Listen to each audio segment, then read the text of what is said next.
Donc, bonjour à toutes et à tous et bienvenue pour cette nouvelle webconférence en partenariat avec Idealco et France Mobilité. Aujourd'hui, nous allons parler mobilité inclusive et solidaire. Alors, avant de commencer, je rappelle à tous les participants qui sont connectés sur Zoom que vous pouvez poser vos questions en utilisant l'onglet questions-réponses qui est en bas de votre écran si vous êtes sur Zoom et qui est à gauche de votre écran si vous êtes sur Vimeo. Surtout, profitez d'avoir nos intervenants en direct. On en a même plusieurs, la Banque des Territoires, l'ADEME, le CEREMA, le syndicat mixte du Doisy. Il me semble que j'en oublie. Et le lab, bien entendu, tous mobiles, pour pouvoir poser toutes les questions que vous pourrez avoir. Donc, sans plus attendre, Jonathan, je te laisse la parole pour introduire le sujet. Merci Amandine. Bonjour à tous, ravi de votre présence pour la troisième et dernière édition des 3 webinaires qu'on a organisés donc à France Mobilité et à Territoire en partenariat bien sûr avec Idealco sur à chaque fois la thématique de la mobilité. Aujourd'hui, nous allons vous parler de la mobilité inclusive et solidaire. Je me représente rapidement, donc je m'appelle Jonathan Kurtz et je suis chargé du déploiement d'aides territoire France Mobilité, qui est en fait le portail des aides financières sur la mobilité. Avant de commencer, merci beaucoup à Amandine pour nous avoir aidé à monter cette visio. Et je remercie également tous les intervenants qui vont co-animer ce temps d'échange. D'une part, je remercie donc l'ADEME avec Séverine Boulard, qui est chef de projet management de la mobilité à l'ADEME, Pierre Teillant, qui est économiste dans le département de transport de l'ADEME. Je remercie également la Banque des Territoires, en particulier Pierre Auboin, qui est directeur du département infrastructure et mobilité. Je remercie aussi le CEREMA pour sa participation avec Isabelle Ménard, qui est directrice de projet mobilité et cohésion des territoires. Et enfin, je remercie le syndicat mixte des transports de Douaisis pour sa participation.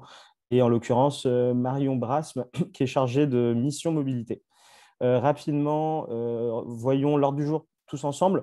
Donc, quels sont les objectifs aujourd'hui? Dans un premier temps, donc, Pierre Teillant va nous présenter les enjeux des mobilités inclusives. Je vous montrerai aussi rapidement comment identifier les aides disponibles sur aide.france mobilité. Et donc, ce portail présente les aides financières qui sont disponibles donc, dans le champ de la mobilité. Et c'est vraiment le fruit du partenariat avec France Mobilité et Aide Territoire.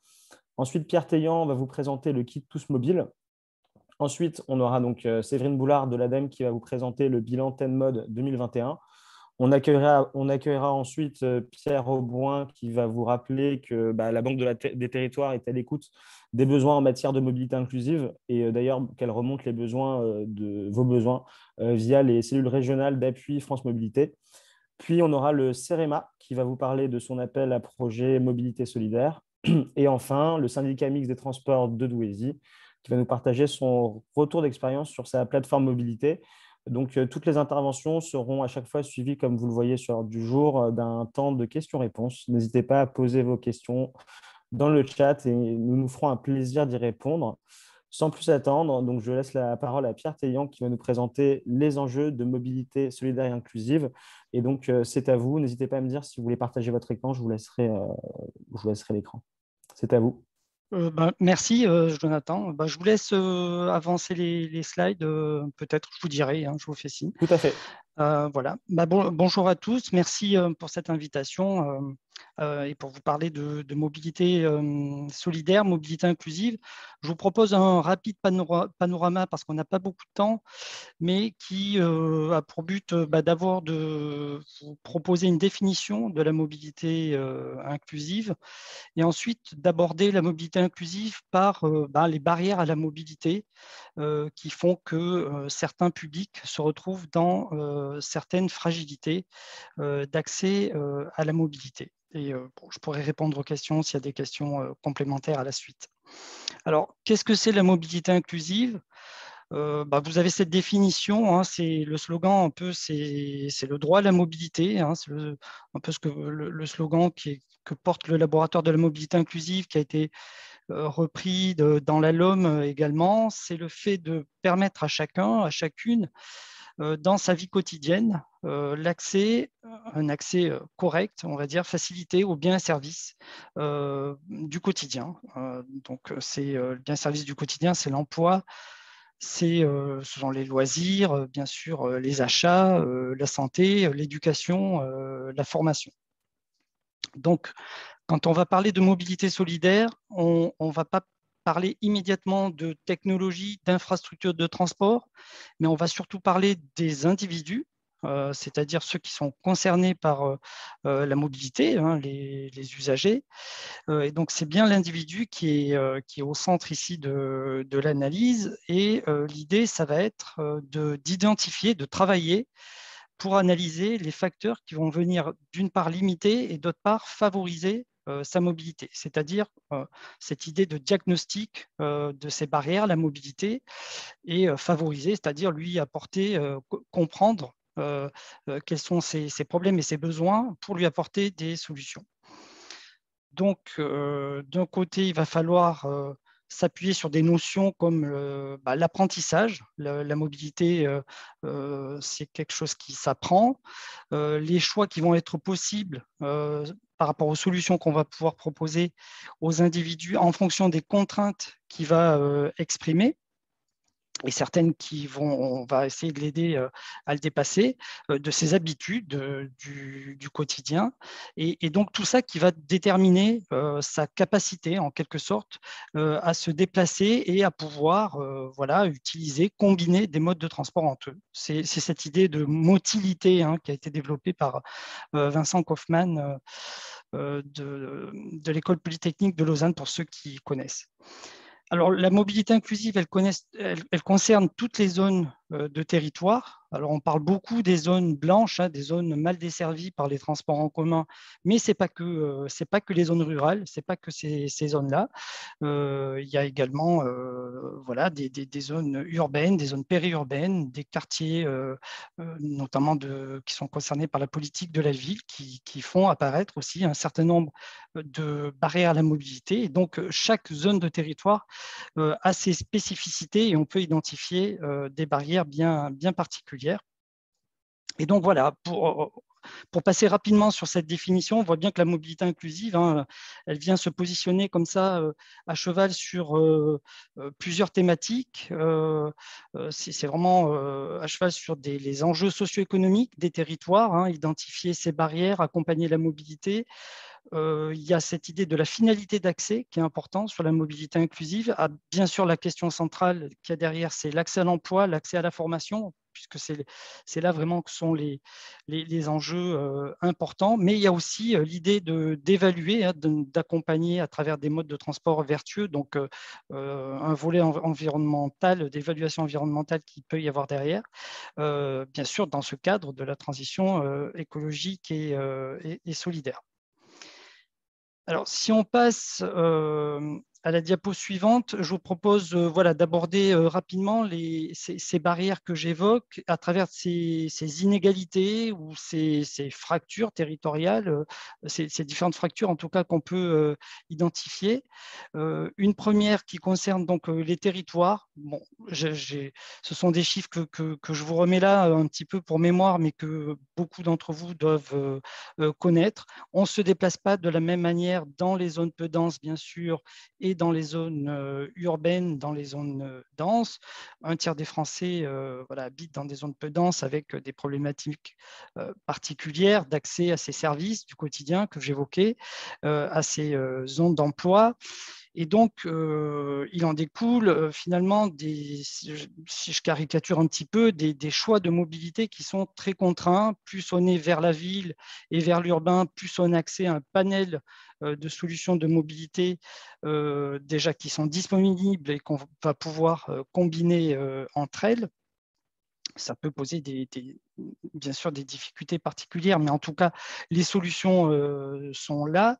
Par contre, quand on s'éloigne de la ville et quand on va vers le périurbain et le rural, les solutions se restreignent. Les transports collectifs représentent des parts de déplacement beaucoup moins importantes et apparaît beaucoup plus fortement cette dépendance à la voiture qui peut représenter jusqu'à 80% des déplacements dans le rural.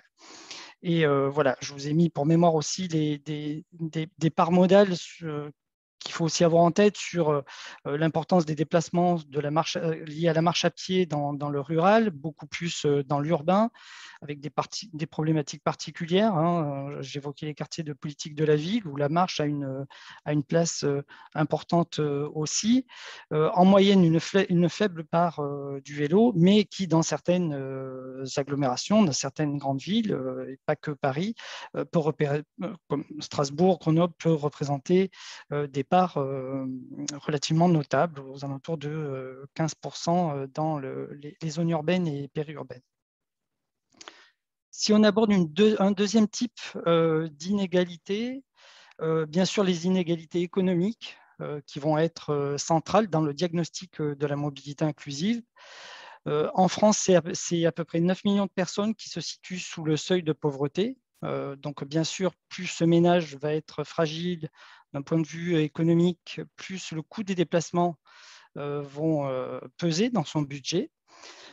Pour mémoire, les ménages consacrent en moyenne un peu moins de 5 000 euros, aux alentours de 4 700 euros au transport par an pour se déplacer. C'est à peu près 15% de leurs revenus disponibles. Bien sûr, il y a des grandes disparités. La distribution de tout ça est très hétérogène.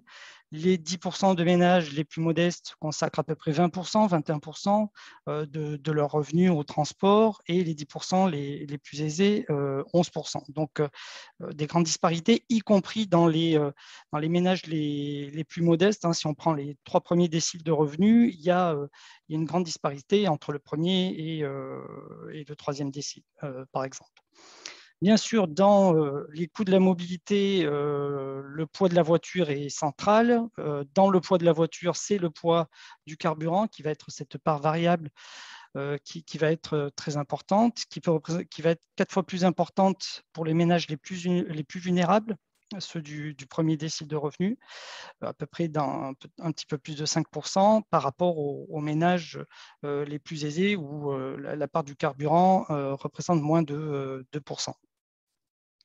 Alors, je vous renvoie, pour tout ce qui concerne ce diagnostic de la précarité mobilité, de cette précarité carburant, qui est le sujet brûlant d'actualité avec l'augmentation des coûts de l'énergie et cette nécessité de faire des diagnostics territoriaux aussi pour connaître les publics fragilisés par cette précarité carburant. Je vous renvoie vers l'outil Géodip, qui est un outil qui a été développé par l'Observatoire national de la précarité énergétique, qui est destiné, je pense, essentiellement à pas mal des personnes qui sont présentes ici, pour les collectivités territoriales en priorité, mais aussi pour les agences locales, urbanisme, les agences de l'énergie, les syndicats intercommunaux.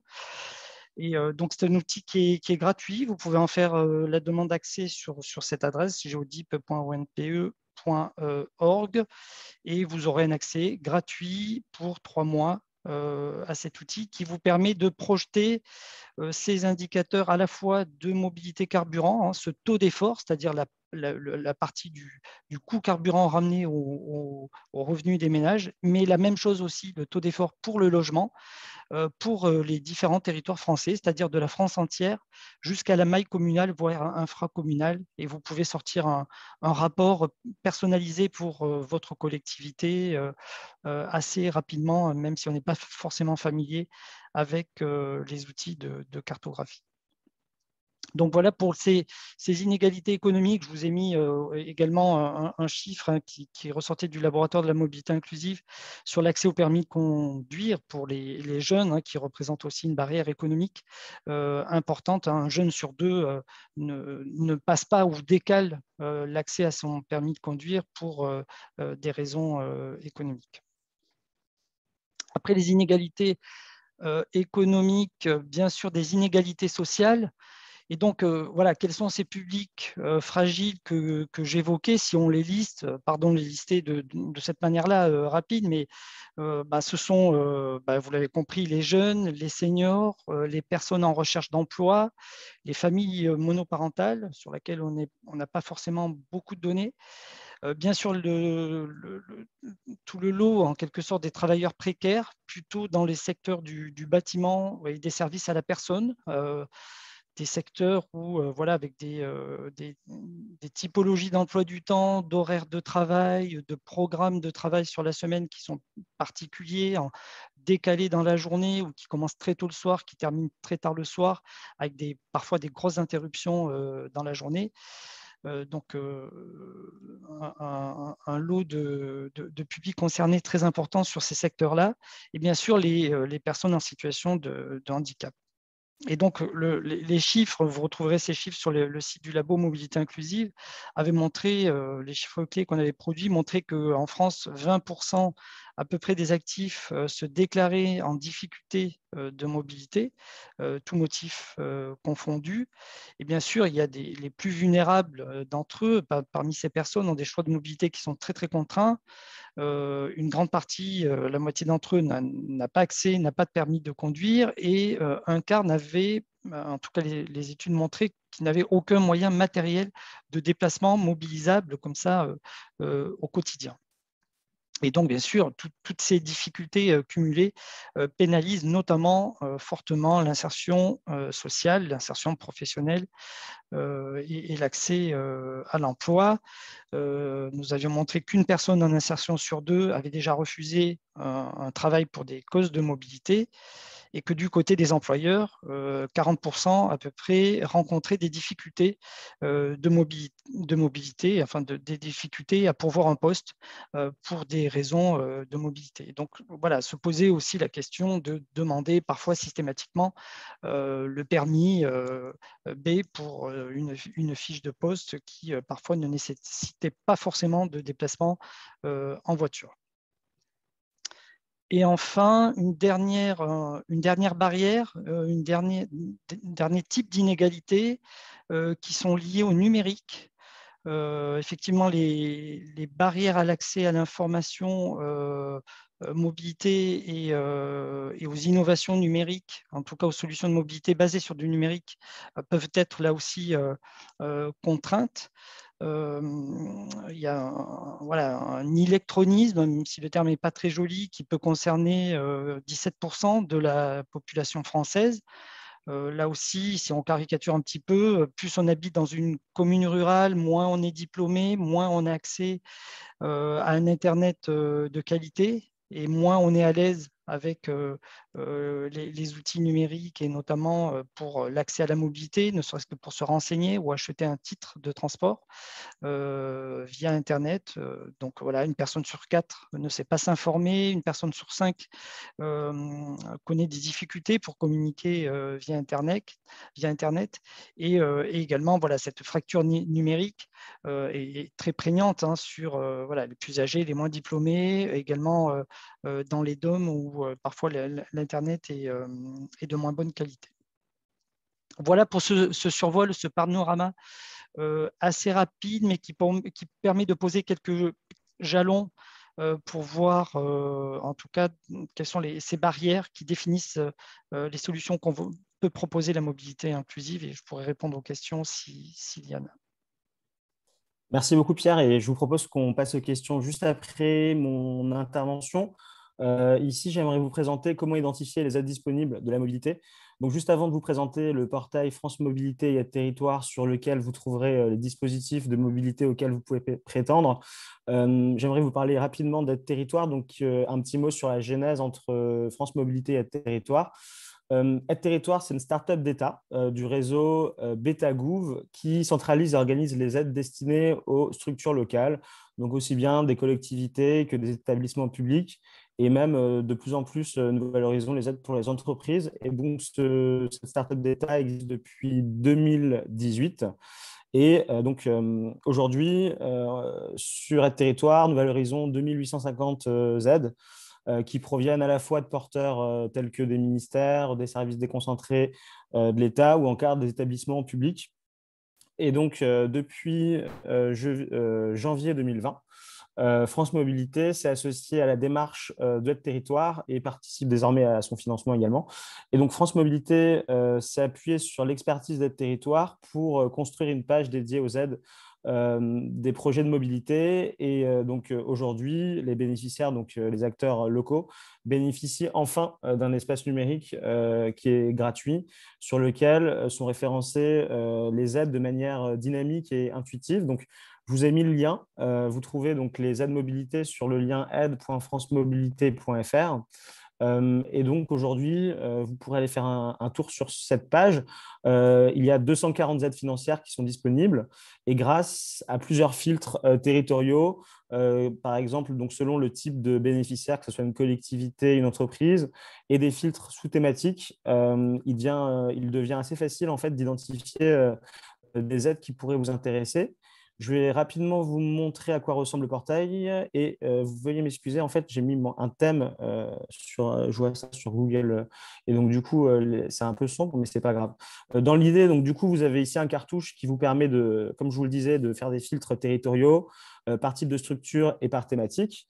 Donc, par exemple, ici, si on recherche une aide dans la mobilité inclusive, on l'a nommé ici mobilité pour tous. Il suffit en fait de sélectionner ici donc dans thématique mobilité pour tous. Et je vais mettre par exemple, si je suis la ville de Strasbourg, rechercher pour la commune de Strasbourg. Donc là, vous voyez, on a 240 résultats. Et avec ces filtres-là, donc les deux que je viens de mettre, il en reste 59. Si on va, par exemple, ici sur cette aide-là, à quoi ça ressemble? Vous avez donc le titre de l'aide à l'infinitif sous forme d'objectif pour simplifier un petit peu la compréhension du dispositif.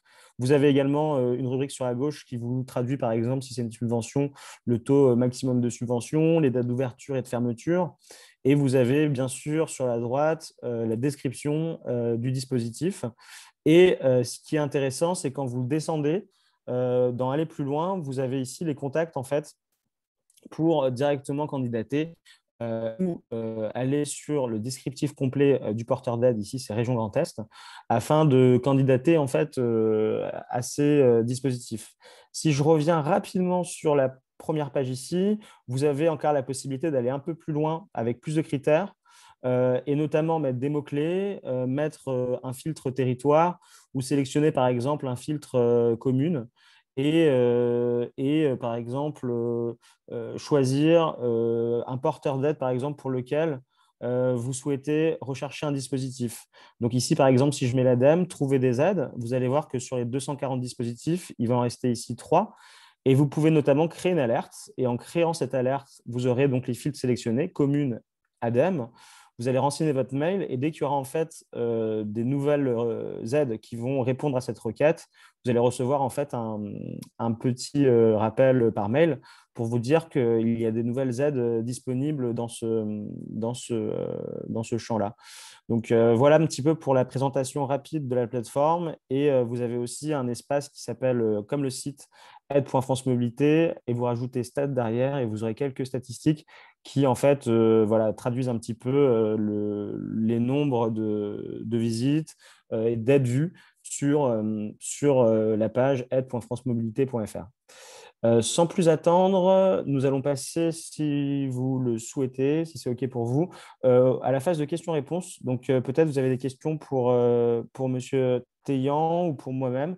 N'hésitez pas, je vous laisse une minute pour poser vos questions. Alors, pour l'instant, on n'en a pas. On a Madame Boiral qui lève la main. Je vais lui donner la parole, voir si c'est une question. Hop.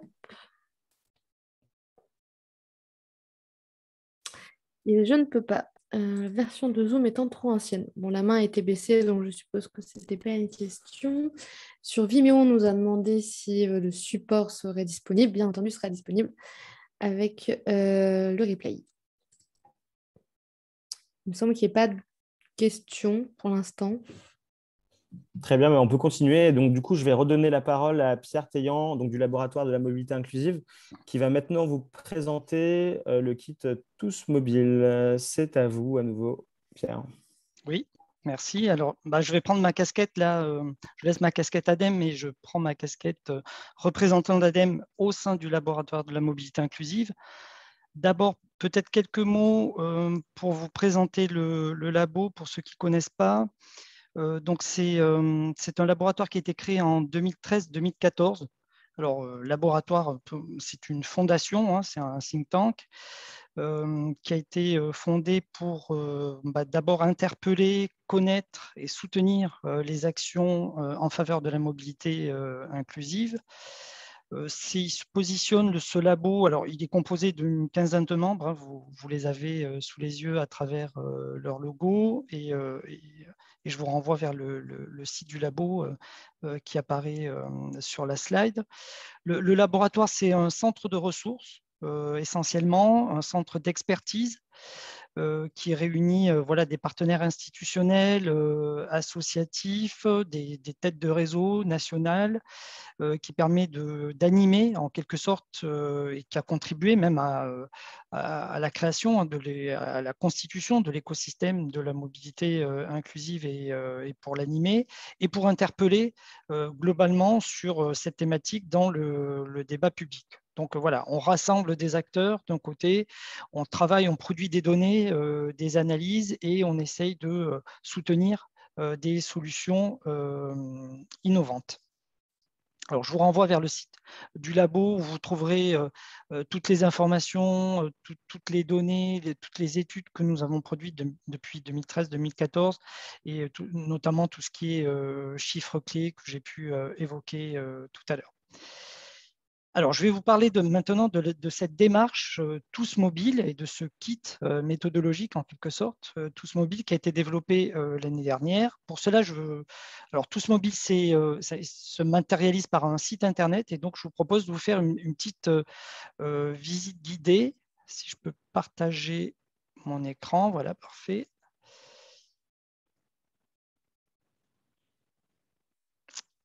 Voilà, donc je vous renvoie vers ce site que vous pourrez aller consulter, tousmobile-kit.com, qui a été initié par le laboratoire en 2020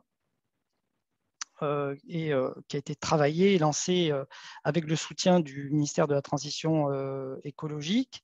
Donc, c'est un site qui est dédié à la mobilité solidaire et qui vise à fournir en quelque sorte à la fois des clés de lecture et des outils méthodologiques pour les collectivités territoriales afin qu'elles s'engagent dans des actions de mobilité inclusive, quel que soit le degré en quelque sorte d'implication ou dans un projet. Ça peut être un premier abord de la thématique pour réaliser un diagnostic sur un territoire, par exemple. Donc, c'est une démarche collective. Je l'ai dit, vous verrez que ce site il reflète assez bien finalement l'écosystème de la mobilité inclusive. Donc, vous retrouverez des informations et mises en avant en quelque sorte des acteurs de la mobilité, du monde social, du monde économique, du monde de l'emploi. Et donc, l'objectif, c'est bien de rassembler ces thématiques et ces acteurs pour travailler ensemble et essayer de décloisonner ces différents types de politiques pour porter des projets de mobilité inclusive sur les territoires. Alors, je l'ai dit, ce kit, c'est en quelque sorte une démarche méthodologique pour initier des projets. Alors, on n'a rien inventé de bien sorcier, hein. C'est une démarche projet en quelque sorte qui est déclinée spécifiquement pour la mobilité inclusive. Et donc, le site a été lancé fin 2020, donc il s'inscrivait dans ce moment d'application, hein, de début d'application de la LOM, avec un nouveau cadre de gouvernance qui était posé pour la mobilité inclusive, le fait de doter par ailleurs de l'ensemble des territoires d'autorités organisatrices de mobilité. Et donc, la mise en avant de ce volet mobilité solidaire qui permet maintenant de développer plus précisément des services par les collectivités ou de verser des aides à la mobilité. Alors, lorsque vous vous connectez sur le site, vous tombez sur cette page d'accueil de Tous Mobile. Et donc, on a souhaité organiser la navigation en quelque sorte autour de ces deux grands onglets qui sont Comprendre et agir. Alors, oui, je ne l'ai pas dit, mais là, vous avez d'abord un texte de présentation qui reprend la définition de la mobilité solidaire, qui est une sorte de petit manifeste autour de cette notion de la mobilité solidaire. Et ensuite, on a ces deux onglets, comprendre et agir, que vous retrouvez également plus haut ici. Alors, si on commence par comprendre, le volet comprendre, il va vous apporter un certain nombre d'informations thématiques, notamment à travers un certain nombre d'idées reçues. Voilà, la mobilité solidaire n'est pas qu'une question de transport, ne concerne que les personnes précaires, relève surtout du champ du social, etc. Et donc, vous retrouvez ces items ici. Si je vais sur un droit fondamental, on retrouve cette définition de la mobilité solidaire. Ici, j'y reviens pas. Et ensuite, vous avez un renvoi vers la loi d'orientation des mobilités. Quelles sont les nouvelles dispositions pour soutenir la mobilité solidaire? Donc, l'essentiel, en quelque sorte, à retenir sur ce que dit la LOM. Également, des informations supplémentaires que vous retrouverez systématiquement chaque fois avec des interviews d'experts ou de porteurs de projets sur chacune des thématiques. Donc, voilà, ce premier volet pour comprendre de quoi on parle. Ensuite, un deuxième onglet sur les fortes inégalités. J'y reviens pas. Ce sont les chiffres clés en partie que j'ai cités tout à l'heure que vous retrouvez ici. Et vous pourrez télécharger pour la réutiliser cette infographie qui reprend un certain nombre d'informations. Ensuite, le troisième item qui s'appelle de multiples enjeux, qui vous apporte des informations sur pourquoi la question de la mobilité est au cœur des politiques publiques aussi, à la croisée de ces enjeux territoriaux que j'ai évoqués tout à l'heure et que vous retrouvez autour de ce schéma sur la finalité d'accès de la mobilité, les différents types d'accès. Et ensuite, vous avez des interviews que je vous recommande de deux experts avec qui le laboratoire travaille. Éric Le Breton, qui est un prof sociologue de l'université de Rennes, qui est spécialiste depuis longue date de la mobilité inclusive, et également Gérard Rinja, qui est plutôt spécialiste, un sociologue plutôt spécialiste de l'apprentissage et des questions d'éducation à la mobilité, et qui apporte ici des éclairages tout à fait intéressants. Et enfin, le quatrième et dernier item de cette rubrique comprendre qui vous présente cet écosystème que j'ai évoqué de la mobilité solidaire. Ici, on présente les différentes parties prenantes de la mobilité solidaire. Je l'ai dit, l'idée, c'est de sortir de ce champ un peu exclusif de la mobilité ou de la solidarité et de montrer quels sont ces croisements, ces décloisonnements de politiques que l'on veut porter ici. Et donc, vous retrouvez ces grandes catégories d'acteurs, les acteurs publics, les acteurs du transport, de la mobilité, de l'action sociale et de la société civile et bien sûr du monde économique. La place des entreprises est aussi centrale ici. Donc, voilà, une première grande rubrique pour un peu se nourrir et s'acculturer avec ces questions de mobilité solidaire. Et la deuxième grande rubrique qui s'appelle Agir. Et donc là, on est vraiment sur quelque chose qui se veut plus opérationnel, qui vont vous permettre d'initier, ou en tout cas de vous donner des idées pour initier un projet mobilité solidaire sur un territoire. Donc, le premier onglet qui concerne le fait de décrypter, c'est-à-dire réaliser un diagnostic sur son territoire, connaître son territoire et ses habitants, c'est-à-dire quels sont les besoins, quelles sont ses barrières, quels sont les publics concernés que j'évoquais tout à l'heure, et donc des aides pour une sorte de checklist pour caractériser cette situation de départ et ce diagnostic vers lequel on veut inviter les acteurs territoriaux à s'engager, avec un certain nombre de questions à se poser, des données à aller chercher, quels sont les trous dans la raquette, les données à produire, quelles sont les études existantes et les acteurs et les solutions à mobiliser. Donc vraiment ce grand volet du diagnostic. une deuxième rubrique sur mobiliser et piloter. Donc là, l'idée ici, voilà, ça a trait à toutes les questions de gouvernance d'un projet.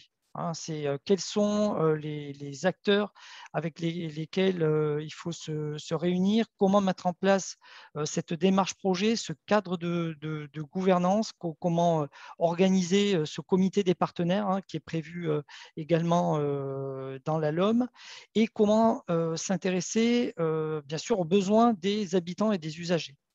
Comment connaître leurs attentes, comment connaître leurs besoins, leurs habitudes sur un bassin de mobilité, sur un bassin de vie, comment organiser des ateliers pour nourrir ce premier volet de diagnostic. Donc voilà, ça remet un peu les idées en place sur ces thématiques-là, et vous retrouvez de la même manière ici des informations complémentaires sur voilà, ce plan d'action pour la mobilité solidaire et des interviews de porteurs de projets également. Toujours dans cette rubrique Agir, maintenant voilà, le déroulement du projet en tant que tel, identifier les solutions, quelles sont les solutions à mettre en œuvre sur le territoire, où trouver des inspirations, comment connaître de manière assez exhaustive d'abord l'offre existante pour pouvoir développer des solutions aussi complémentaires sur un territoire. Et donc, vous retrouvez ici un certain nombre d'informations sur déjà des solutions existantes qui ne sont pas du tout listées de manière exhaustive. Vous en retrouvez beaucoup plus largement sur le site de France Mobilité qui est cité ici, mais avec certains focus particuliers, notamment autour des plateformes de mobilité solidaires qui sont un peu voilà, cette manière d'agir et autour des plateformes qui sont un chef d'orchestre en quelque sorte sur un territoire et qui sont des acteurs assez incontournables, et un certain nombre d'informations à travers ce guide des plateformes, tout comprendre des plateformes de mobilité qu'a réalisé le laboratoire avec l'appui du ministère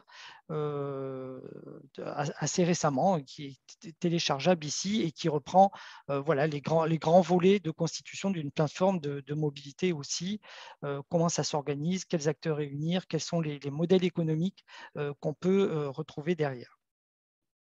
Toujours complété par des interviews. L'avant-dernier volet de cette rubrique Agir qui concerne le financement, bien sûr, question centrale, aborder la question du financement.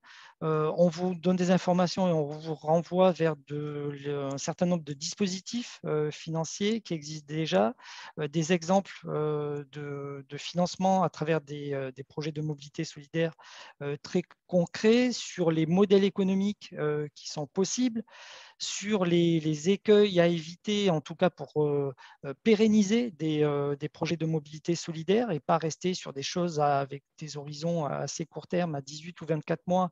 Et qu'est-ce qui se passe au-delà lorsqu'un financement s'arrête, ce qui peut engendrer un certain nombre de difficultés. Et des renvois, bien sûr, vers un certain nombre de ressources pour actionner, solliciter différents types de financement. Et là aussi, on croise, comme je l'ai dit déjà, toutes les thématiques.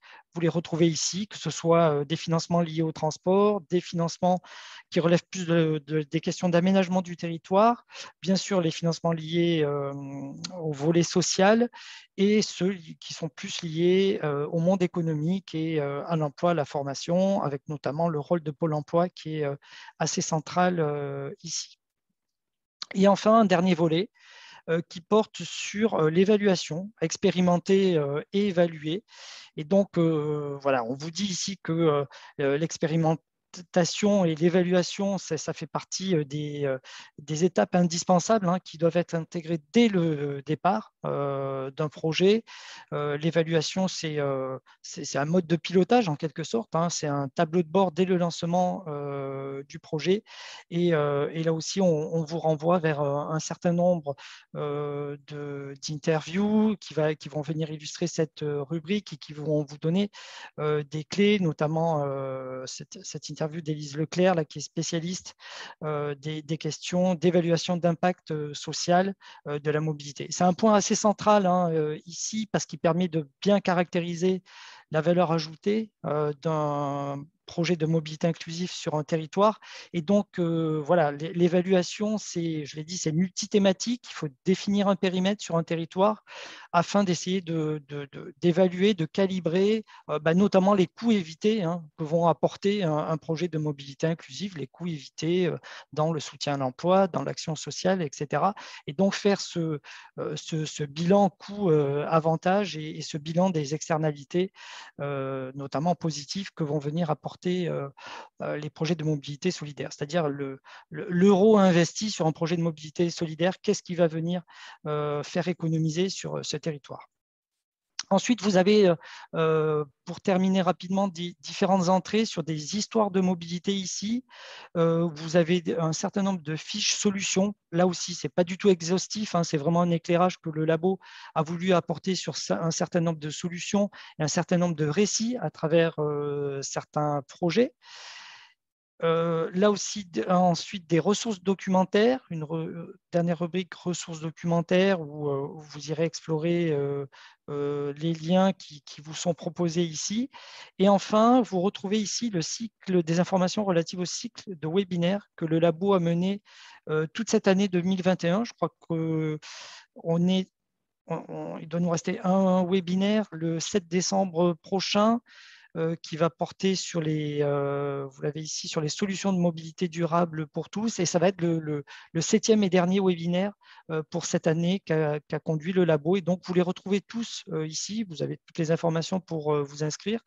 Et vous les retrouvez tous en replay sur la chaîne YouTube du laboratoire de la mobilité inclusive. Et donc, je vous invite à vous inscrire, si ça vous intéresse, à ce dernier webinaire du 7 décembre. Voilà, je ne m'attarde pas plus sur ce site-là qui, voilà, vous l'avez compris, c'est une démarche projet et c'est à la fois surtout une plateforme de ressources pour porter ces projets de mobilité solidaire. Et autour de ces deux entrées, comprendre et agir. Merci beaucoup. Est-ce que peut-être vous avez des questions pour Pierre? Et je vais reprendre la main pour projeter l'écran si vous le souhaitez.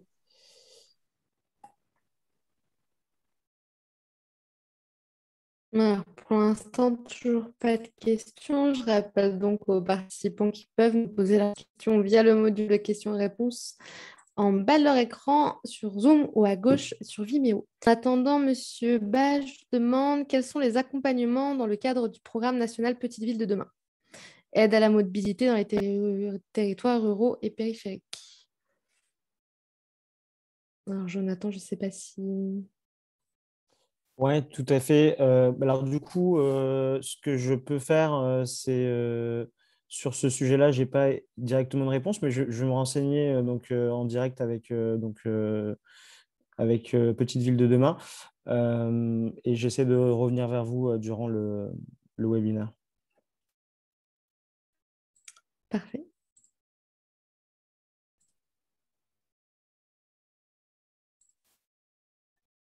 Alors, Monsieur Sia nous demandait, dans le cas de la LOM, quel est selon vous le degré d'avancée de la réflexion du binôme conseils régionaux et communautés de communes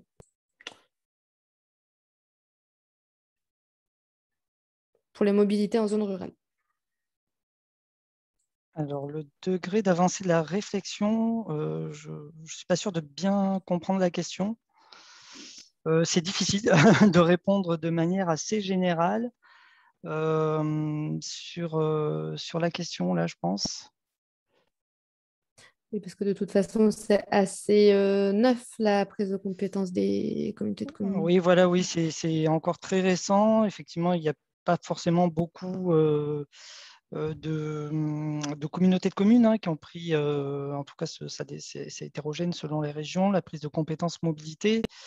Et le cadre de la LOM, vous l'avez compris peut-être, n'est pas forcément très incitatif sur la mobilité solidaire. Il définit un cadre de travail en tant que tel.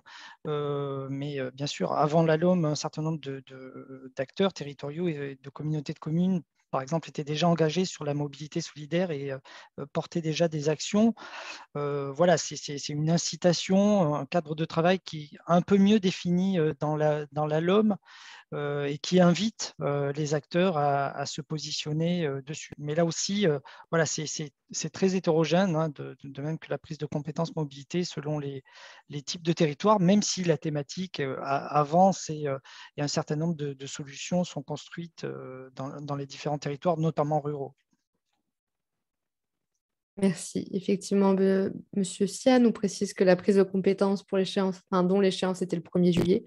Mais c'est vrai que du coup, ça fait assez peu de temps que les comme se mettent en ordre de marche. Et vous remercie pour la précision concernant le caractère incitatif de la LOM. Donc, je pense qu'on a fait le tour des 2 questions. Je regarde sur Vimeo, nous n'en avons pas non plus. Donc, nous avons une démo en direct pour rechercher les... Oui, tout à fait. Effectivement, donc pour répondre à M. Bage, je suis allé donc sur ici le filtre et je vous tapais donc le programme tout en bas, petite ville de demain. Et on a donc 5 résultats qui peuvent rentrer dans ce cadre du programme. Donc, je vous ai envoyé le filtre dans la réponse sur Zoom. Voilà.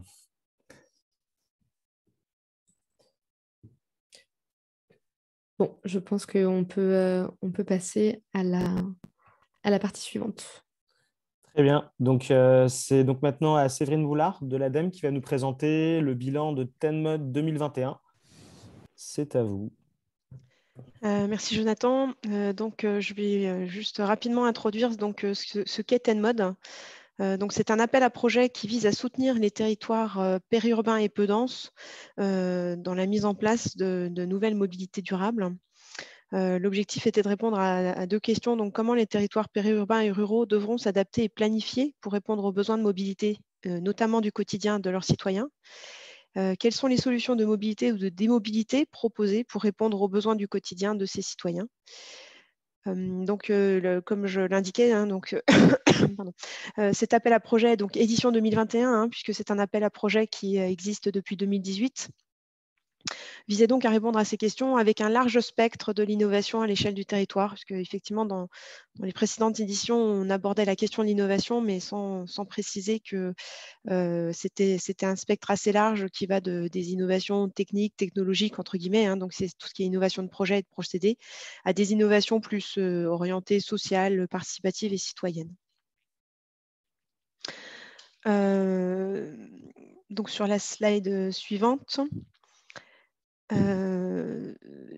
C'est un appel à projet orienté autour de 2 axes thématiques. Le premier axe porte spécifiquement sur tout ce qui est mise en place de stratégies et planification de la mobilité à l'échelle d'un territoire. L'idée était d'accompagner les territoires dans l'élaboration de stratégies de mobilité qui s'inscrivent dans une logique durable, inclusive et solidaire. Donc, on est bien dans le thème du webinaire d'aujourd'hui et qui se traduit par la mise en place d'une démarche de planification de la mobilité des biens et des personnes, avec une attention particulière aux projets qui permettent au territoire de fédérer, concerter et créer des synergies entre la politique de mobilité et les autres politiques publiques de planification, donc notamment l'urbanisme. Mais c'était bien l'idée d'avoir une approche systémique du sujet et de ne pas isoler la mobilité par rapport aux autres politiques. Avait ensuite un deuxième axe, donc l'axe 2, qui visait plus à faire de l'expérimentation et de l'évaluation de solutions, services de mobilité ou de démobilité. De la même manière, l'objectif était d'accompagner des projets innovants pour le territoire, donc de solutions ou de services, en adéquation avec les enjeux du territoire et toujours cette attention très particulière aux projets de mobilité inclusive et solidaire et aux projets visant à assurer la résilience des territoires. Donc, sur la prochaine slide, je vous dresse un rapide bilan de cette édition 2021. Nous avons eu 93 projets déposés, dont 15 qui portaient spécifiquement sur la mobilité inclusive et solidaire.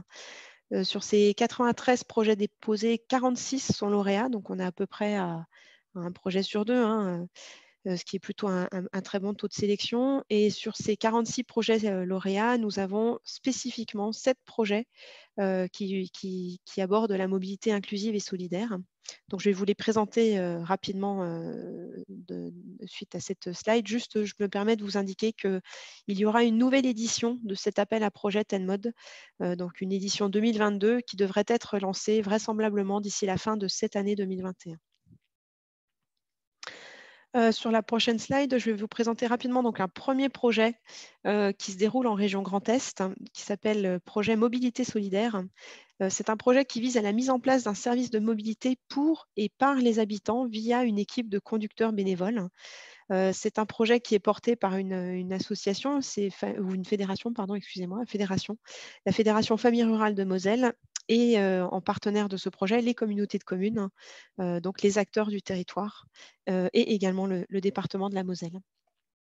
Sur la slide suivante, je vous présente donc un autre projet. Donc c'est le projet, alors c'est un acronyme, mais c'est CCVIA 21. Donc c'est l'évaluation et le diagnostic des besoins en mobilité solidaire et inclusive, donc sur le territoire du Val d'Ille-Aubigné, et la création du guichet itinérant et solidaire des mobilités. Donc c'est un projet qui se déroule en Bretagne, en région Bretagne. Donc l'idée, c'est de faire de l'évaluation et un diagnostic des besoins en mobilité solidaire et inclusive sur ce territoire, de créer un guichet innovant, itinérant et solidaire des mobilités offrant un service de proximité sur les mobilités durables dans toutes les communes de cette EPCI. Est également prévue la mise en place d'une animation et information sur les solutions de mobilité, donc notamment auprès des personnes isolées, âgées, précaires et en situation de handicap, en s'appuyant en partie sur ce guichet mobile, hein, et un accompagnement au changement de comportement, de pratique de mobilité, notamment des plus jeunes. Sur la slide suivante, je vous présente rapidement le projet qui s'appelle GS15, donc c'est Garage solidaire du Cantal.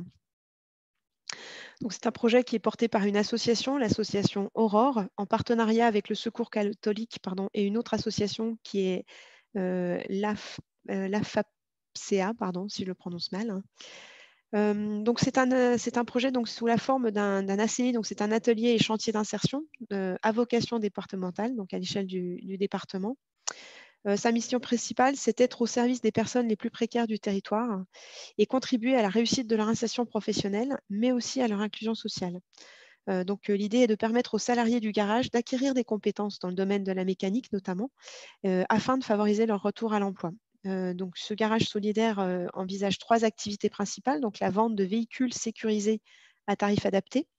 Donc, c'est de faire du conseil à l'achat, de la garantie du contrôle technique et des fonctions de base du véhicule, le kilométrage d'origine et la délivrance de la carte grise. De la location de véhicules et de vélos à assistance électrique, donc via la mise à disposition de véhicules, l'assurance de véhicules et entretien assuré par le garage, donc en partenariat avec la formation mécanique de l'IFPP. L'entretien et la réparation de voitures, donc établir systématiquement un devis à partir du diagnostic effectué pour toute réparation et entretien, réparation sur validation du responsable du garage. Donc on est sur donc on reste sur un garage avec toute une approche vraiment solidaire. Sur la prochaine slide, je vais vous présenter un projet qui se déroule en région Bourgogne-Franche-Comté, donc dans le Haut-Doubs, qui est porté par Croix-Rouge Mobilité. C'est un projet qui vise à la mise en place de 3 services principaux. Donc, un autopartage solidaire via la mise à disposition de véhicules à des personnes pour des durées courtes afin de réaliser des déplacements utiles. Du covoiturage solidaire, donc recenser des trajets réguliers réalisés par la communauté et partager ces trajets au plus grand nombre. Et enfin, un service de transport solidaire, donc transport de personnes isolées qui ne pouvant pas conduire, un transport réalisé par des bénévoles.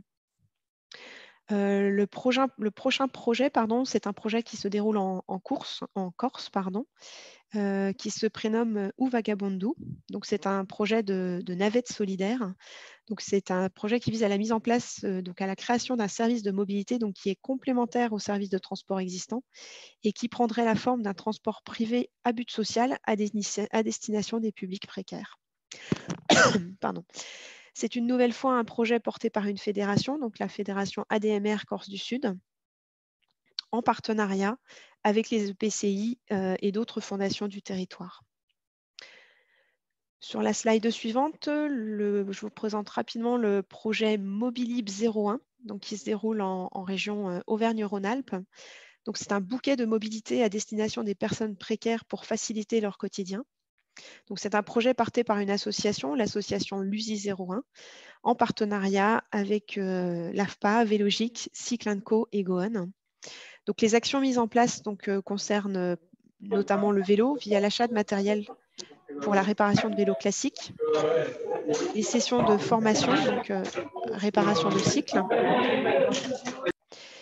Je parlais de l'approche vélo de ce projet avec des sessions de formation à la réparation de cycles, des ateliers de sensibilisation au vélo et notamment l'achat de 20 vélos auprès de recycleries du territoire.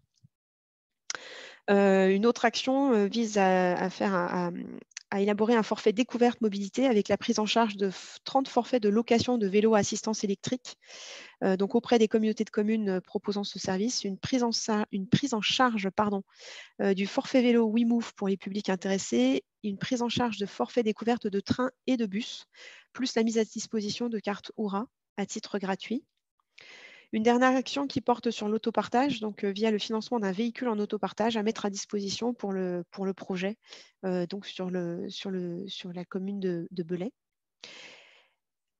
Je reviens notamment juste rapidement sur la slide présente pour aborder une dernière action qui est également une action très importante, donc qui vise aussi à mettre en place des outils pédagogiques pour animer les ateliers mobilité. Donc, ce sont des ateliers qui visent à sensibiliser, informer et donc communiquer autour de cet accès aux solutions multimodales sur le département de l'Ain.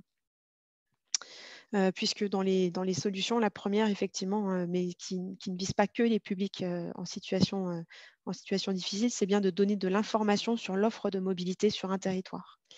Enfin, le dernier projet, donc lauréat de cet appel à manifestation d'intérêt 2021, c'est le projet Transsol 48. Donc, c'est un projet qui se déroule en région Occitanie. Il est également porté par une association qui est l'Agence lozérienne de la mobilité. C'est un projet qui vise à la mise en place et l'organisation d'un transport d'utilité sociale afin de répondre aux demandes de mobilité et d'inclusion de la population locale ayant des difficultés pour se déplacer sur le territoire. Je crois que c'est ma dernière slide sur le sujet de cet appel, sur les lauréats de cet appel à manifestation d'intérêt TENMOD 2021. Alors, on a une question de Madame Vaudet qui demande quel est le niveau d'aide pour ces différents projets lauréats. Alors, concernant l'aide, il y a deux types d'aides en fait apportées dans TENMOD. Il y a une première aide qui est une aide financière, évidemment. Donc, l'aide apportée aux projets lauréats de l'axe 1, donc les projets dédiés à la stratégie et planification de la mobilité.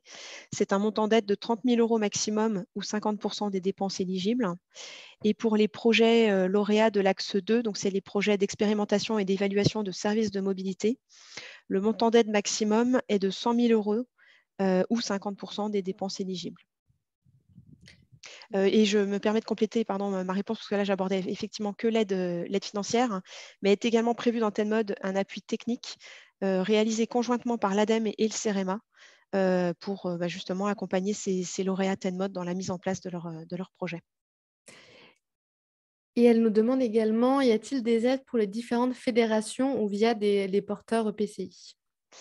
Alors, pour les 7 projets, j'espère bien comprendre la question et dans le cas contraire, n'hésitez pas à me corriger. Pour les 7 projets que j'ai présentés, l'ADEME a contractualisé, donc a établi un contrat avec le porteur de projet qui sont soit des fédérations, des associations ou des communautés de communes. Donc, je ne suis pas sûre que ça réponde à la question y a-t-il des aides pour les différentes fédérations. C'est le porteur de projet qui est lauréat et auquel on versera cette aide financière. Merci. Madame Vaudet, n'hésitez pas si vous avez besoin de précision. En tout cas, merci pour ces informations. Et c'était bien la question de Madame Vaudet. Donc, on a tout. Je vais donc laisser la parole à Pierre Auboin de la Banque des Territoires qui va nous parler un petit peu de la posture de la Banque des Territoires avec ce sujet justement de la mobilité inclusive. C'est à vous. Simplement donc pour vous inciter effectivement à ne pas hésiter à prendre contact avec les correspondants de la Banque des Territoires dans le cadre des cellules d'appui aux porteurs de projets France Mobilité, mais également les contacts directs avec nos collègues des directions régionales. Nos possibilités d'intervention en financement sont en fait sous forme d'investissement dans des structures de portage de projets dès lors qu'elles revêtent la forme d'une société commerciale et qu'elles ont donc dans ce cadre, je dirais, un modèle économique subventionné ou non, alors qui va être quand même assez souvent porteur de subventions, enfin, ou en tout cas, il aura besoin de subventions pour s'équilibrer. Mais dès lors, effectivement, qu'un modèle économique est mis en place qui permet de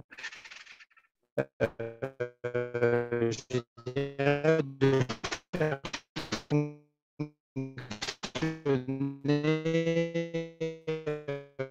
le service dans le cadre d'une société à statut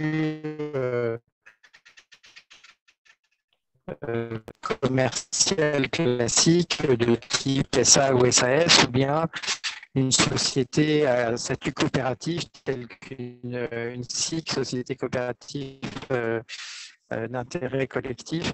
Et voilà, donc nous sommes capables dans ce cas d'envisager une prise de participation en fonds propres ou quasi fonds propres pour contribuer notamment au déploiement du service dans le territoire, aux véhicules à motorisation propre. Voilà, donc on va pour étudier cette possibilité de...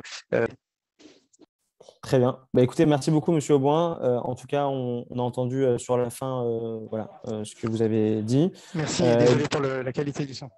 Aucun souci, aucun souci. Et donc, si vous voulez bien, on va continuer donc avec le CEREMA, avec Isabelle Ménard, qui va nous parler de l'appel à projet Mobilité Solidaire. C'est à vous. Oui, bonjour, merci de votre invitation, puis bonjour à tous. Alors effectivement, je vais vous présenter cet appel à projet Mobilité Solidaire qu'on a lancé conjointement avec la Fondation Massif, mais qui ne peut malheureusement être présente avec moi pour vous faire une présentation à deux voix. Alors première question, pourquoi est-ce qu'on a lancé cet appel à projet? Eh bien, pour répondre aux enjeux qui vous ont été exposés au début du webinaire, finalement, c'est vraiment pour... lutter contre l'isolement des personnes qui sont fragilisées, soit parce qu'elles habitent des territoires très peu denses et n'ont pas de moyens de locomotion personnelle, pas de voiture ou pas de possibilité de conduire. Donc, on pense beaucoup aux personnes âgées, mais aussi parfois aux jeunes, aux enfants. Et puis, des personnes qui n'ont pas les moyens d'avoir un véhicule. Donc là, plutôt des personnes avec des problématiques de faibles ressources. Et donc, dans ces territoires, en fait, le fait de devoir renoncer à ces déplacements conduit ces personnes à l'isolement et finalement entraîne aussi une perte de lien social et puis une dynamique beaucoup plus faible et rend ces territoires peut-être moins attractifs. Donc, pour remédier à ces difficultés individuelles et pour les territoires, on voit se développer de nouvelles solutions qui repose sur des mobilisations citoyennes avec des associations, des personnes qui s'impliquent et qui s'engagent personnellement pour trouver des solutions et venir en aide à ces personnes en difficulté pour leur permettre de faire leur déplacement en les accompagnant. Donc, on a voulu soutenir et permettre que ces nouvelles solutions se déploient. Elles sont souvent portées par des associations, donc on cherchait également à ce que ces nouvelles solutions puissent être intégrées au sein de stratégies de mobilité plus globales, de manière à travailler sur leur pérennisation, puis sur leur articulation avec d'autres solutions qui peuvent être apportées. En sachant qu'on était aussi dans un contexte vraiment favorable avec la parution de la LOM, la création de ces nouvelles autorités organisatrices des mobilités avec cette compétence mobilité solidaire, donc un contexte très favorable, très porteur pour soutenir ces projets. Et puis aussi la parution du décret TUS, alors décret qui vient expliciter les modalités d'application des transports d'utilité sociale qui avaient été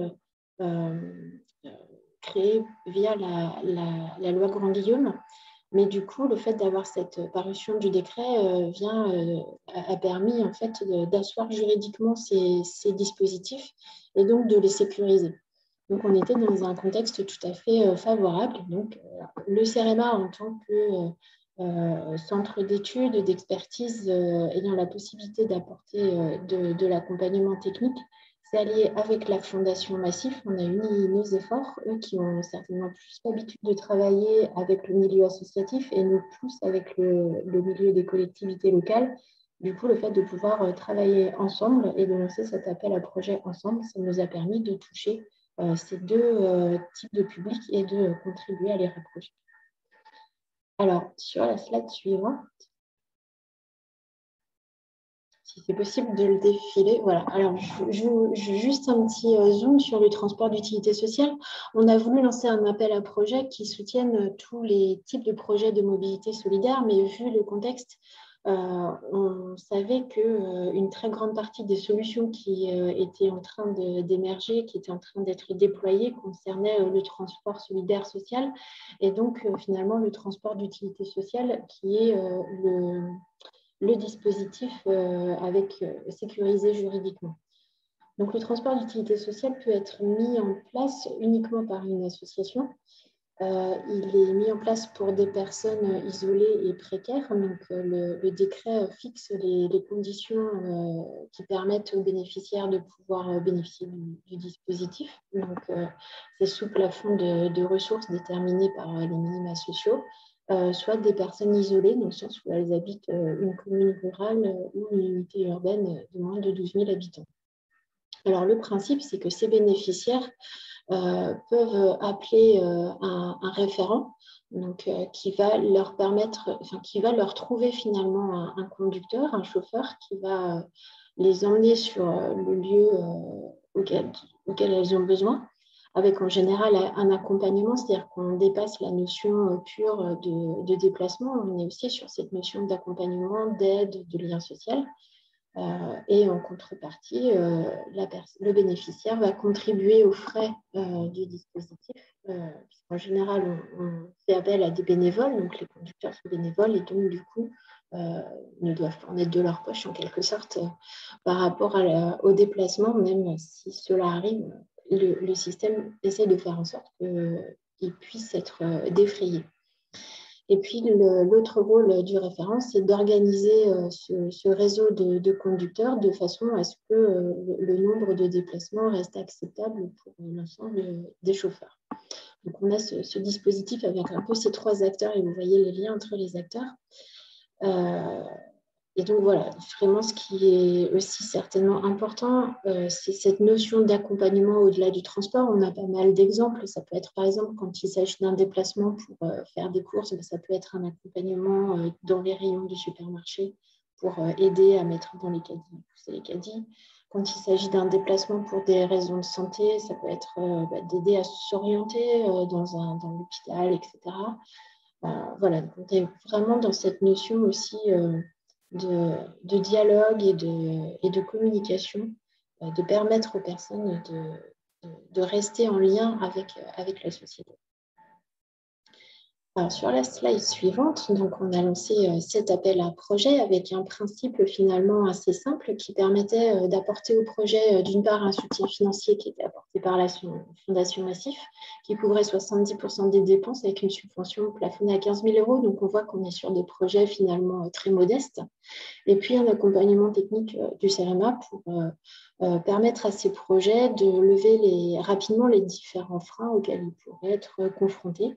L'idée étant bien sûr d'avoir cet accompagnement individuel pour chacun des lauréats, mais aussi de travailler ensemble pour capitaliser et puis ensuite sur ces différentes expériences, en faire des retours et puis ensuite diffuser les connaissances qu'on aura mises en évidence ensemble de manière à permettre aux futurs porteurs de projets de pouvoir déployer leurs solutions plus facilement, plus rapidement et puis peut-être avec une plus grande ampleur.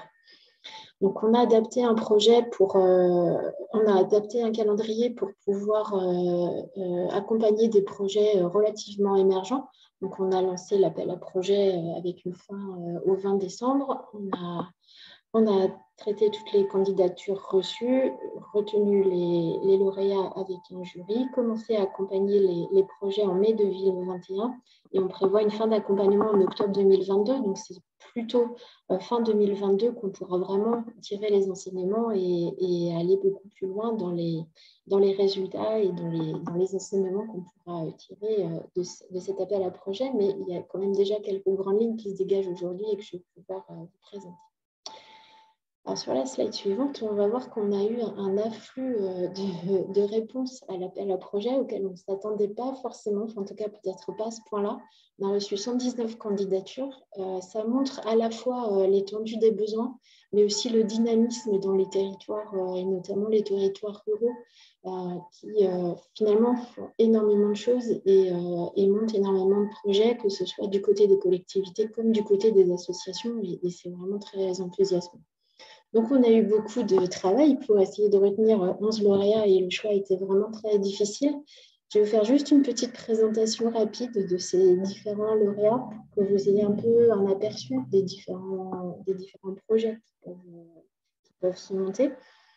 En commençant par le Nord, donc l'association Famille Rurale de Surques qui se lance pour créer un transport d'utilité sociale, mais au sein d'un bouquet de solutions existantes, en travaillant très étroitement avec la communauté de communes du Pays de l'Indre, qui a déjà mis en place des stations d'écomobilité avec des véhicules en autopartage.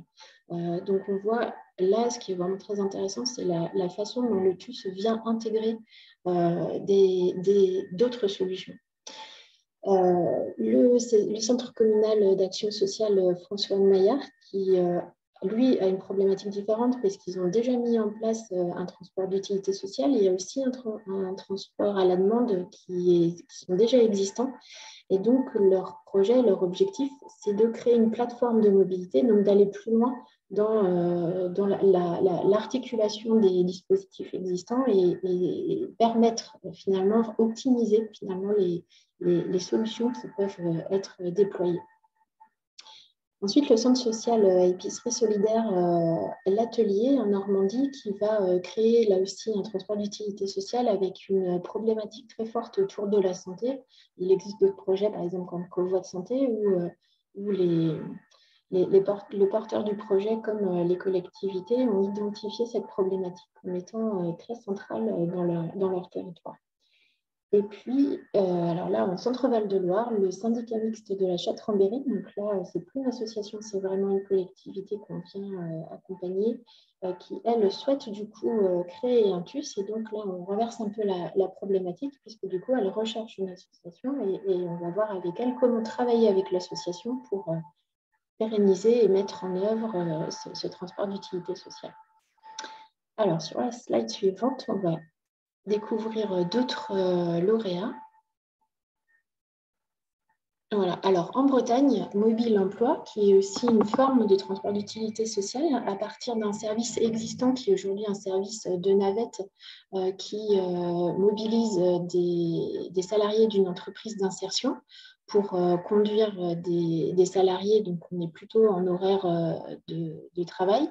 Et donc, il va utiliser finalement ce service existant pour l'ouvrir vers des personnes isolées et donc pouvoir, pendant les heures creuses, continuer à mobiliser ces salariés pour réaliser des déplacements pour des personnes qui en ont besoin. La mission locale du pays Villeneuvois, donc là c'est une mission locale, donc ces bénéficiaires ce sont des jeunes notamment qui ont besoin d'avoir des services pour les aider à accéder à des formations et à l'emploi, donc là aussi qui va développer un transport d'utilité sociale. Et puis le centre social Famille Rurale de Mauclar, là le TUS sera réalisé avec des véhicules qui appartiennent à l'association. Alors que dans les autres projets, ce sont souvent les véhicules des chauffeurs bénévoles qui sont généralement utilisés. Et puis, en Alsace, Emmaüs et Tiloc. Alors là, ce n'est pas un projet de transport d'utilité sociale, c'est un projet de location de vélos et notamment de vélos électriques à partir de systèmes de recyclage qui paraît très prometteur également, puisqu'on voit que les services de location de vélos se développent très fortement dans les territoires ruraux Et le fait de pouvoir travailler avec des vélos recyclés, évidemment, ça va être extrêmement intéressant. Et puis sur la dernière slide, pour les 3 derniers lauréats qui sont du coup dans le sud-est, alors en Auvergne-Rhône-Alpes, l'espace social et culturel du DIWA, qui a déjà une navette qui est équipée pour les personnes à mobilité réduite et donc qui sera conduite par des bénévoles en projet de transport d'utilité sociale. Le centre social Carrefour des habitants du Nyonçais, où on est avec un projet de TUS très émergent et qui souhaite déjà réfléchir à d'autres solutions. Donc là, on vient les accompagner pour essayer de faire un diagnostic peut-être un peu plus poussé dans la phase de démarrage pour bien calibrer le projet. Et puis le CCAS de Château-Arnoux, où là on est sur un projet très exploratoire, où l'idée c'est plutôt d'être dans une phase d'étude exploratoire pour essayer de déterminer la meilleure solution qui serait ensuite de lancer un pilote et ensuite de l'essaimer, puisque là l'idée c'est de travailler plutôt à plus grande échelle. Voilà, c'est toujours un petit peu compliqué de vous présenter tous ces lauréats en quelques mots, mais si vous avez des questions, on pourra ensuite éventuellement approfondir. Et on peut déjà, alors sur la slide suivante, dire quelques mots des premiers échanges collectifs qu'on a pu réaliser avec eux. Donc, on a organisé un premier webinaire à partir de 2 questions clés, puisque c'est vraiment des questions qui se posent finalement à tous les porteurs de projets, de façon peut-être un peu générale, et tous les porteurs de solutions de ce type, qui va être d'une part le rôle des bénévoles et l'importance de la communication. Donc, on a invité le service Red Chauffeur, notamment Bruno Isaya, président à la fois des Red Chauffeurs et président de l'UDAMS 44, qui a beaucoup d'expérience et qui a lancé ce service depuis maintenant plusieurs années, et qui a pu témoigner de l'intérêt, alors d'une part, de se fédérer pour diminuer le coût des assurances et qui a pu aussi développer un certain nombre d'outils qui peuvent tout à fait être réutilisés, par exemple des grilles tarifaires pour calculer plus facilement le coût du service et le montant du défraiement, ou encore aussi des tableaux de disponibilité, puisque ça, c'est un rôle assez important des référents qui peut demander souvent beaucoup de temps pour trouver le chauffeur disponible, le mettre en relation avec le bénéficiaire. Et donc, tous ces outils viennent conforter et fidéliser aussi les chauffeurs. C'est une autre des questions, c'est comment fidéliser les bénévoles et avoir toujours une équipe de chauffeurs suffisamment large et robuste, suffisamment proche des bénéficiaires aussi, hein, pour éviter des transports supplémentaires entre le domicile du bénéficiaire et le domicile du chauffeur. Et donc, c'est vraiment important de créer un esprit collectif et de faire en sorte finalement que les chauffeurs trouvent aussi une forme de satisfaction et de plaisir à appartenir à une équipe collective. Et puis l'autre sujet aussi qui revient, c'est bien sûr comment pérenniser le projet en travaillant avec les collectivités, en répondant à leurs attendus. Notamment quand des collectivités mettent en place plusieurs services, créent des bouquets de solutions, de telle sorte en fait que le transport d'utilité sociale arrive un petit peu en bout de course et soit la dernière solution qui soit proposée, de manière à ne pas être victime de son succès. Parce que finalement, ça peut être la solution la plus facile pour les bénéficiaires d'avoir tout de suite un chauffeur à disposition. Mais si on part dans ce principe-là, si on va trop loin dans ce système-là, du coup, les demandes sont trop nombreuses et les chauffeurs ne peuvent plus répondre. Donc, il y a vraiment un enjeu de positionner ce transport d'utilité sociale au sein d'autres solutions, chacune ayant son domaine de pertinence. Et donc là, on a eu l'exemple de la plateforme de mobilité du Thouarset avec un duo, le duo de choc entre la communauté de communes et le centre socio-culturel qui travaillent de façon très, très étroite ensemble, justement pour bien positionner ce service et du coup l'intégrer dans une plateforme de mobilité plus globale. voilà aujourd'hui ce que je pouvais vous dire de cet appel à projet et je suis tout à fait disposée à répondre à vos questions si vous le souhaitez. Merci beaucoup. On a une question de Madame Denis qui nous demande le référent est choisi comment et par quel biais? Oui, alors il y a différents types de référents. Certains peuvent être positionnés dans la collectivité locale et donc du coup sont financés par la collectivité. Et d'autres sont complètement bénévoles. Donc là, c'est vraiment soit l'association de réussir à recruter un bénévole sur ce type de mission. C'est parfois un petit peu plus compliqué parce que autant le fait d'être chauffeur, d'être conducteur, ça parle et tout de suite, c'est facile d'aller mobiliser des personnes. Trouver des bénévoles pour être référent, c'est peut-être un petit peu plus compliqué à imaginer au départ, à concevoir l'importance du rôle. Et pourtant, c'est un rôle extrêmement important. Avec des personnes aussi ces référents vont aussi avoir pour rôle finalement de faire souvent un premier contact avec les bénéficiaires, de s'assurer qu'ils comprennent bien l'objet du dispositif de manière à ce qu'il n'y ait pas d'abus par la suite, etc. Donc, c'est un rôle aussi très important sur lequel il faut être armé en communication. Donc, soit des bénévoles, soit des fonctionnaires en collectivité. Merci. Madame Bansard demande, sera-t-il renouvelé? Alors, cet appel à projet, il a été très ponctuel. On n'a pas imaginé au démarrage de le renouveler. L'idée, c'était vraiment de pouvoir capitaliser et de pouvoir diffuser ses connaissances. Donc, a priori, non, malheureusement. Peut-être. Merci. On a une question de Monsieur Sia. Alors, pour le projet Emmaüs Schwerwiller, alors je suis très mauvaise à prononcer des noms du Nord, quelle est la position actuelle de la communauté de communes de Célestat? Participe-t-elle au financement de ce dispositif? Je suis désolée, je ne vais pas pouvoir vous répondre directement, mais voilà, je n'ai pas les éléments en tête là pour ce projet en particulier.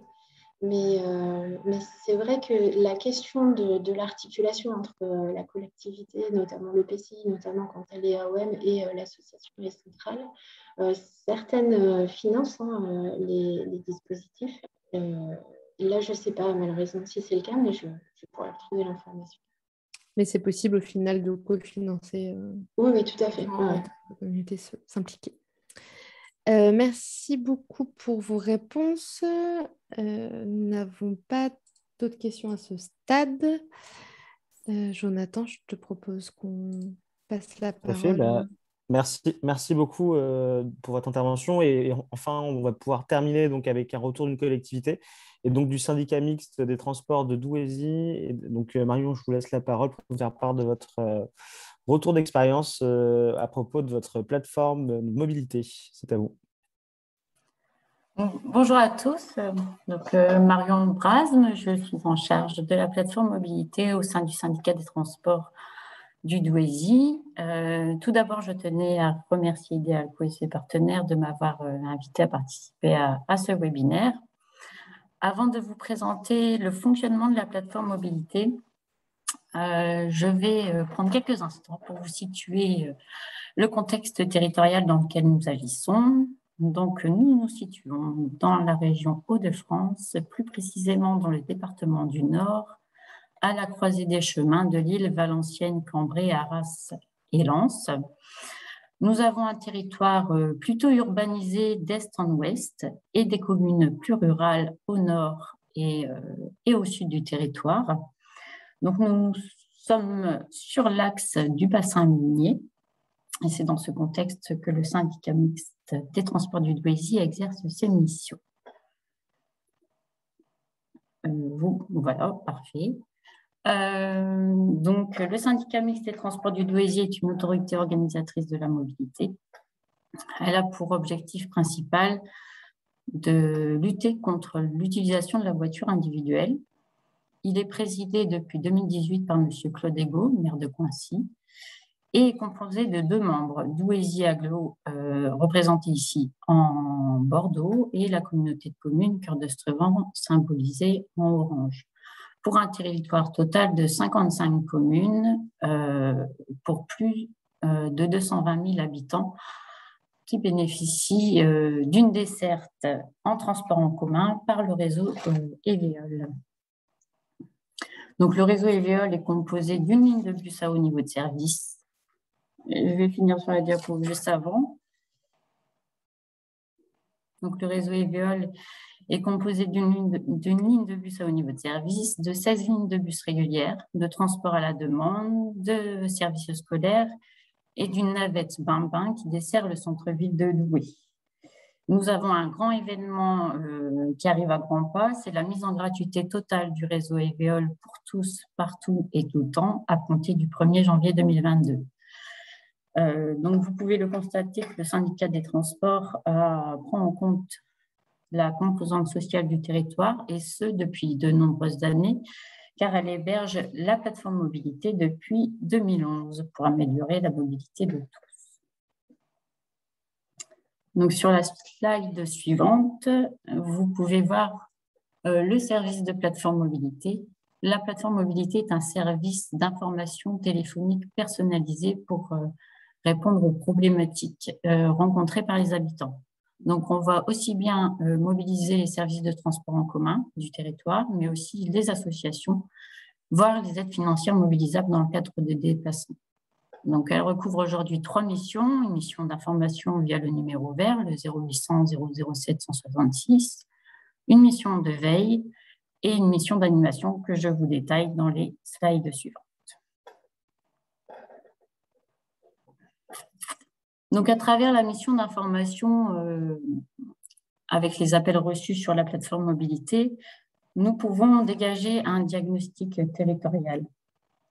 Des appels reçus, nous avons en moyenne 300 appels par an, avec une baisse notable des appels depuis 2020 du fait du contexte sanitaire qui nous entoure. Bien qu'élargi à tout public depuis quelques années, la majorité des personnes qui nous appellent sont des personnes en démarche d'insertion qui ne possèdent pas de permis de conduire. Ils habitent pour la plupart notre ressort territorial. Quelques-uns appellent en dehors pour venir sur le Douaisis. La plupart des déplacements se font à l'interne, voire sur la région Hauts-de-France. Et la majorité des appels sont résolus, notamment avec l'utilisation des transports en commun, donc avec la conception d'itinéraires sur mesure et les tarifs associés. Pour animer cette mission d'information, nous menons également une mission de veille de l'ensemble des dispositifs existants. Donc, sur la slide suivante, vous pouvez voir que nous avons élaboré depuis 2010 un guide mobilité du Douaisis, co-construit avec l'ensemble des partenaires du Douaisis. Donc, vous pouvez le télécharger directement sur notre site web smtd.fr et vous y retrouverez l'ensemble des rubriques qui retracent l'ensemble des dispositifs existants. Donc, il y a notamment une rubrique sur les transports en commun à l'échelle locale, mais aussi à l'échelle régionale. Nous avons aussi une rubrique sur les modes actifs avec notamment notre service de location de vélos à assistance électrique développé depuis 2019 et notre réseau d'abris sécurisés à vélo qui s'implante peu à peu sur les communes du territoire. Vous avez également la possibilité d'avoir des informations sur les possibilités de passage de permis de conduire via les auto-écoles sociales et associatives du territoire. Le covoiturage, notamment avec la plateforme régionale développée par les Hauts-de-France Mobilité, Passe Covoiturage, mais aussi les différents dispositifs d'aide à l'achat, de location et de réparation de véhicules portés par des associations et des garages solidaires du territoire. Il y a également une rubrique sur les systèmes d'accompagnement, que ce soit un accompagnement physique par le biais de taxi social, par exemple, ou un accompagnement psychologique développé par les associations du territoire dans la lutte contre les freins psychologiques à la mobilité. Et dans ce guide, vous pouvez aussi retrouver l'ensemble des missions qu'exerce la plateforme mobilité, car en plus de la mission d'information, nous avons une mission d'animation. Donc, sur la slide suivante, vous avez les différents formats proposés. Donc, nous intervenons dans les structures qui le souhaitent sous forme d'ateliers mobilité, qui permettent à un groupe de personnes mobilisées par la structure d'avoir accès à l'ensemble des informations mobilité au cours d'une demi-journée. Nous sommes aussi présents sous la forme de stands d'information lors d'événements sur le territoire, donc, par exemple sur des forums emploi, formation, alternance. Nous organisons et coordonnons la semaine de la mobilité sous la forme de villages mobilité et d'ateliers pédagogiques de sensibilisation aux différents modes de mobilité. À travers l'action de la plateforme mobilité, on a des dispositifs qui sont venus ponctuer l'activité, notamment les chantiers Bouge pour l'emploi, donc avec le soutien du département du Nord dans le cadre de son programme départemental d'insertion, qui permet d'avoir,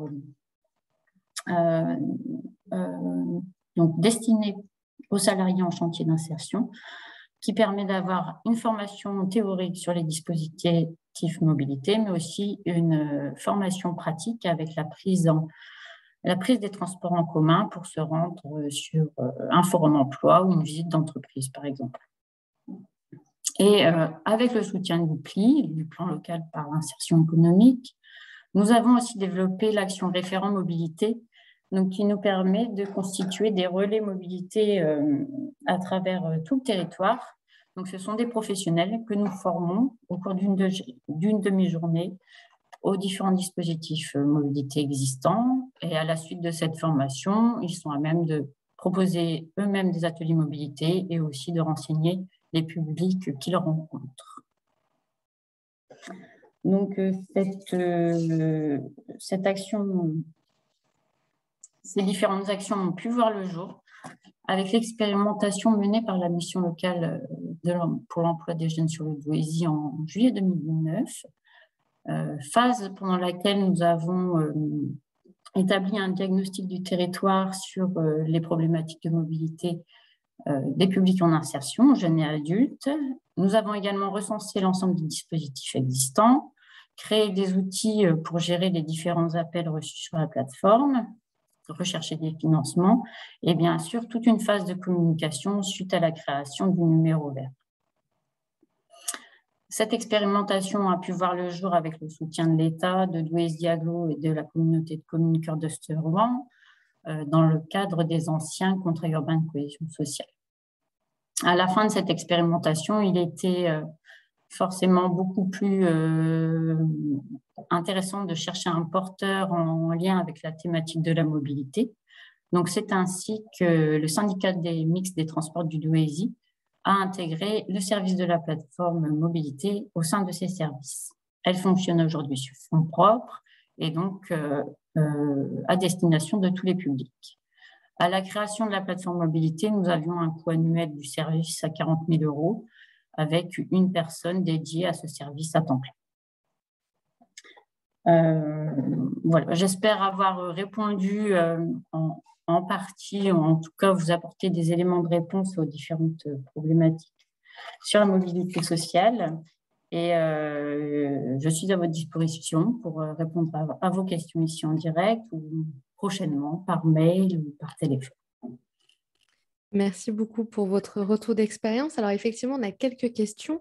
Madame Louineau nous demande, dans les statistiques, qu'entendez-vous par personne en insertion?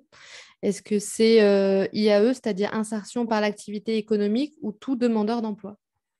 On est vraiment sur tout demandeur d'emploi, effectivement. Demandeur d'emploi, locataire du RSA, jeunes missions locales, des personnes fréquentant des structures de proximité au sens large. Ok, merci. Madame Bonnefin nous demande, est-ce que vous proposez des diagnostics mobilité pour notamment les publics en insertion? Alors, on a créé un outil via le site smtd.fr. On ne peut pas le trouver comme ça, il faut avoir le lien de partage.